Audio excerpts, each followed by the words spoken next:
எல்லாருக்கும் வணக்கம். இப்போ இந்த ஜாதகத்தை பார்த்துக்கிட்டு இருக்கீங்க. இந்த ஜாதகத்தில் வந்து ஒரு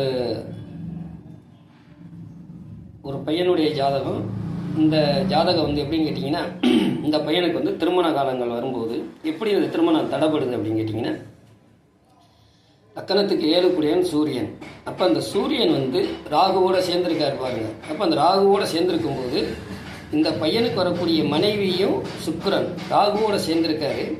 அப்போ ராகுவோட சேர்ந்திருக்கும்போது இந்த சுக்கிரன் வந்து ராகுவோடைய நட்சத்திரம் திருவாதிரையில் போனதுனால இந்த பையனுக்கு கல்யாணம் முடிய லேட் ஆகும், கல்யாணம் முடியாது.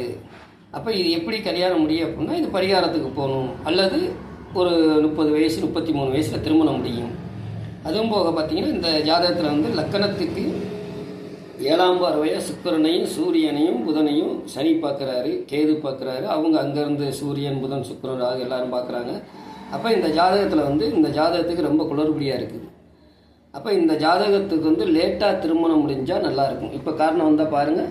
இப்போ இந்த பாருங்கள், இந்த சுக்கிரன் வந்து திருவாதிரையில் இருக்கார் பாருங்கள். அப்போ இந்த சுக்கிரன் திருவாதிரையில் போனதுனால இந்த பையனுக்கு வந்து திருமணம் கைகூடி வராது. அப்போ ஏன் கைகூடி வராதுன்னு கேட்டிங்கன்னா, இந்த சுக்கிரன் கெட்டு போயிட்டார். அவர் பெறக்கூடிய மனைவி சுக்கிரன் தான். அப்போ இந்த 7 கூடிய அதிபதி 7ஆம் இடத்துக்கு அதிபதி சுக்கிரன், சூரியன் என்ன ஆயிருக்காரு, புனர்பூசம் குருவோட காலில் நிற்கிறார். அப்போ ராகுவும் வந்து புனர்பூசம் ஒன்றில் நிற்கிறார் பாருங்க. அப்போ இந்த பையனுடைய தகப்பனார் நல்லா இருக்க மாட்டார். அப்போ இந்த 7ஆம் இடமும் கெட்டு போச்சு, இந்த சுக்கிரனும் கெட்டு போச்சு. இவங்களுக்கு திருமண யோகம் லேட்டு. அப்போ இவங்களுக்கு திருமணம் எப்போ பண்ணான்னு கேட்டிங்கன்னா, 30 வயசு டு 33 வயசில் பண்ணால் இவங்க நல்லாயிருக்கும். இல்லாட்டா இவங்களுக்கு வந்து முதல் மனைவி இவங்களை வந்து கோர்ட்டு கேஸையும் ஏற்றி இவங்க வாழ்க்கை, இந்த பையனுடைய வாழ்க்கையை சீரழிச்சிருவாங்க. அதனால் இந்த மாதிரி அமைப்புள்ள ஜாதகத்தை கொஞ்சம் கவனமாக நீங்கள் பார்த்து செய்யுங்க. நன்றி, வணக்கம்.